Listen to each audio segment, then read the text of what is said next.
सकाळ दुपार संध्याकाळ किचनमध्ये आपल्याला तर काम पडतेच आणि आपण किचनमध्ये येतो आणि हात आपले खराब राहते तर आपण किचन ट्रॉली उघडतो खराब हातांनी किंवा खरकट्या हातांनी आणि किचन कॅबिनेट्स उघडतो. हात पटकन धुणं होत नाही काही घ्यायच्या असल्या वस्तू. तर कसं होते ना, हृदया लहान आहे आणि ती जिद्दीपणा करते. तर मग तिने काही मागितलं तर मग मला कॅबिनेट्स उघडावेच लागतात किंवा ट्रॉलीमधून काही काढून वाटी वगैरे घेऊन किंवा चम्मच वगैरे घेऊन तिला द्यावं लागतो. तर खरकटे हात लागतात, तेलकट हात लागतात आणि ते चिकट होते आणि त्यावर डाग पडते. Hello and welcome back. तर त्याच्यामुळे मग असं ते घाण दिसते आणि तसंच जर डाग ठेवले तर आणखी त्याच्यावर तेलाचा थर साचून धूळ बसून ते आणखी घाण दिसत जाते. तर मी काय केलं आज एक सोल्युशन तयार केलं. तर म्हटलं आज एकदा त्या सोल्युशननी एकदम जे तेलाचे वगैरे डाग आहे ते पुसून घेऊया. तशी तर मी क्लिनिंग करतच राहते, धूळ वरचीवर कापडानी पुसतेच, पण एकदा सोल्युशननी पुसलं की तेलकटपणा त्याचा निघून जाईन आणि शायनिंग येईन. तर मी काय केलं, एका वाटीमध्ये पाणी घेतलं आणि पाण्यामध्ये हा जो खाण्याचा सोडा आहे तो एकदम अर्धा चम्मचपेक्षा पण कमी त्या वाटीमध्ये टाकला आणि हे जे विनेगर आहे बॉटलमध्ये ते विनेगर मी त्याच्यामध्ये टाकलं आणि थोडं लिक्विड सोप, तुम्ही जे कोणतं लिक्विड सोप तुमच्या घरी वापरता, विम जेल असेल किंवा कोणतं पण लिक्विड सोप तुम्ही वापरत असाल तर ते तुम्ही तुमच्या आवडीप्रमाणे लिक्विड सोप तुम्ही टाकू शकता. किंवा तुमच्याकडे व्हिनेगर नसेल तर व्हिनेगरच्या ऐवजी तुम्ही निंबूचा रस पण टाकू शकता. निंबूचा रस किंवा निंबाचे सालं वगैरे टाकू शकता, ते पण खूप चांगलं काम करतात आणि शायनिंग येते आणि आपल्या किचनला, त्याचबरोबर आपल्या किचनसाठी ते अँटीबॅक्टेरियल लिक्विड म्हणून सुद्धा काम करते, कारण त्याच्यामध्ये निंबू, सोडा आणि विनेगर आहे.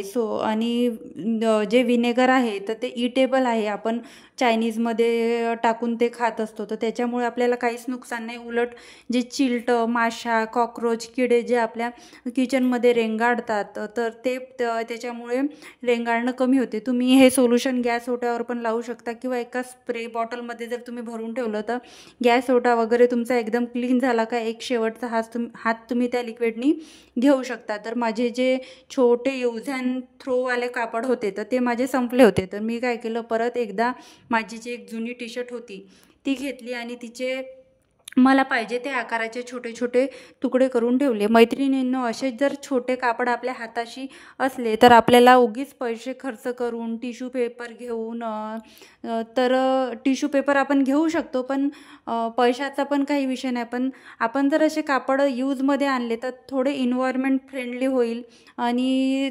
आपल्याला फेकायच्या वेळेस काहीच वाटणार नाही, कारण जुने कपडे जसे पण आपण यूजमध्ये येत नाही तर आपण कोणत्या यूजमध्ये आणतो याचा आपल्याला आनंदच होईल. म्हणून हे जुन्या कपड्यांचा आपण या प्रकारे क्लिनिंगसाठी यूज करू शकतो. तर आपण मी छोट्या छोट्या तुकड्यांमध्ये कापून घेते. बघा, धूळ अशी दिसत नाही, रोज आपण क्लिनिंग करतो, एक हात घेतेच मी रोज, तरी पण आता जो तेलकटपणा आहे या लिक्विडमुळे निघत होता. तर मी तुम्हाला जवळून दाखवलं.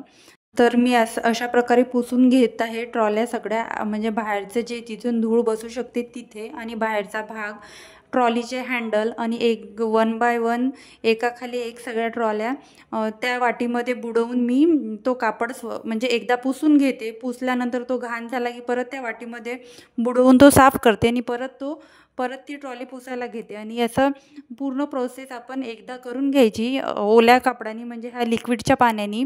किडे वगैरे आपल्याला काहीच म्हणजे इन्फेक्शन आपल्या किचनमध्ये याच्यामुळे होत नाही कशाचंच. लहान बाळ वगैरे असेल, ट्रॉलीला हात लावते आणि तेच हात तोंडात टाकते, तर याच्यामुळे आपल्याला कोणतीच भीती नाही आणि कोणताच धोका नाही, कारण कुठलंही केमिकल आपण याच्यामध्ये टाकलेलं नाही आहे. मिळतात मार्केटमध्ये केमिकल, पण आपण घरगुती जर उपाय केले तर चांगलंच आहे. घरगुती आपलं घरात जी वस्तू अवेलेबल आहे आपण त्याच्यामध्येच आपल्या घराची क्लिनिंग करू शकतो आणि काही त्याच्यामुळे धोका नाही राहत. तर मी असं एकदा पूर्ण पुसून घेतलं. जेव्हा आपल्याला असं वाटलं की खूपच घाण किचन आहे, तेलकट दिसत आहे आणि डाग वगैरे लागले आहे, तर आपण एकदा असं पुसून घेऊ शकतो आणि काही वेळ लागत नाही. एकदा सोल्युशन बनवलं आणि पुसायला सुरू केलं तर फक्त 10 मिनटं आपल्याला किचन काउंटर टॉप म्हणजे ट्रॉली आहे एवढा एरिया, माझं किचन छोटं आहे, मला तर 10 मिनटं लागतात हे जे डागं वगैरे पुसायला जास्त असले तर. आणि 10 मिनटात मी जे वरचे छोटे माझे तेवढं कॅबिनेटचा एरिया आहे मी तेवढा माझा क्लीन करत असते. आणि मला अशी सवयच पडली आहे की आता डागं जास्त पडले तर आपण हे क्लीन करून घेऊया. आणि असं चिकट जर वाटलं तर मी हे सोल्युशन करते आणि क्लीन करत असते.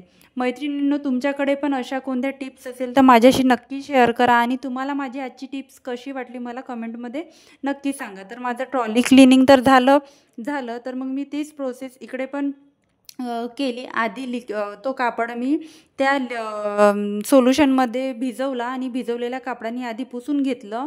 आणि मी काचांवर पण हे सोल्युशन लावलं, पण काचांवर सोल्युशन लावल्यावर ते थोडं पांढरं आलं.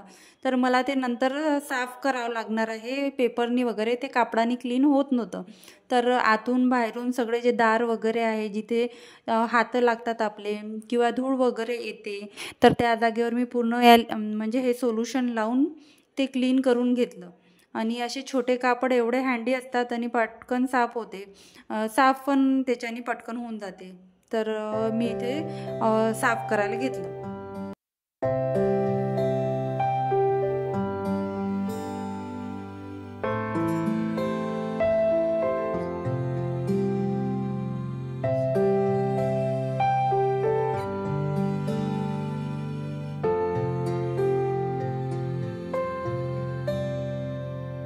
कधी पण आपल्याला वेळ भेटला आणि असं वाटलं चला क्लिनिंग करून घ्या, वरचं आपण एकदा पुसून घ्यावं, घाण दिसत आहे तर आपण करायला पाहिजे. मला आज वेळ होता कारण मला स्वयंपाकाची घाई नव्हती. आज मंडे आहे तर हृदयाच्या पप्पांना आज सुट्टी असते. तर आमचं आज आरामात शेड्यूल असं होतं, सुट्टीचं विकेंड शेड्यूल म्हटलं तरी चालेल. तर मग आरामशीर आमचे जेवणं झाले दुपारी. तर आता काय एवढी काही भूक नव्हती. तर मग म्हटलं चला स्वयंपाकाला वेळ आहे आणि मला एका ताईंकडे हळदी कुंकवाला पण जायचं होतं. तर त्यांच्याकडे गेल्यावर तर मग माझा नाश्ता तर होणारच होता. तर फक्त हृदयाच्या पप्पांपुरतं आणि हृदयापुरतं काही मला बनवायचं होतं. तर मग मी काय केलं, म्हटलं आज एवढी क्लिनिंग झालीच पाहिजे आपली. आणि थोडं त्या बाजूच्या ताईंकडे थोडं त्यांच्या किचनचं काम सुरू आहे तर खूपच धूळ घरामध्ये येत आहे. आणि ते धूळ पाहून मला असं वाटते की थांबून जावं, आता त्यांचं काम झाल्यावर आपण किचन क्लिनिंग करावं.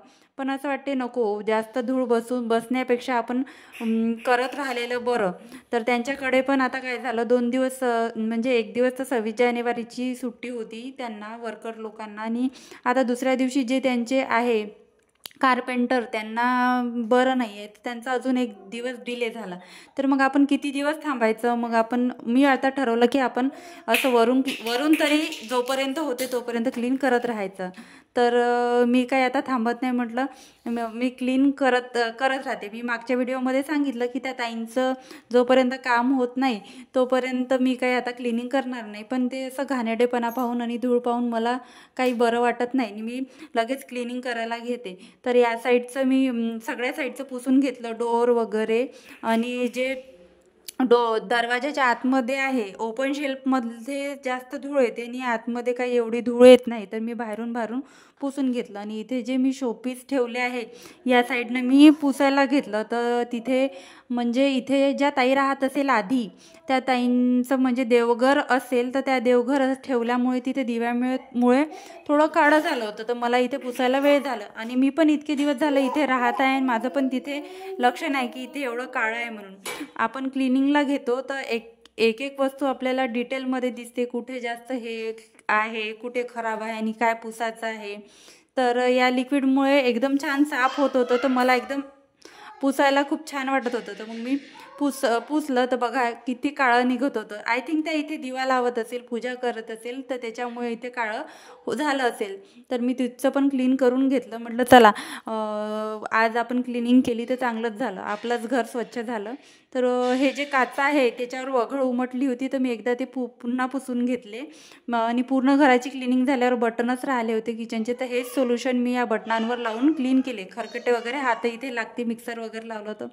मैत्रिणींनो, तुम्हाला माझे व्हिडिओ कसे वाटतात मला कमेंटमध्ये नक्की सांगा. आणि तुम्हाला माझे व्हिडिओ आवडत असेल तर चॅनलला सबस्क्राईब आणि व्हिडिओला एक लाईक नक्की करा. चला तर मग भेटूया अशाच एका इंटरेस्टिंग व्हिडिओमध्ये. Bye bye.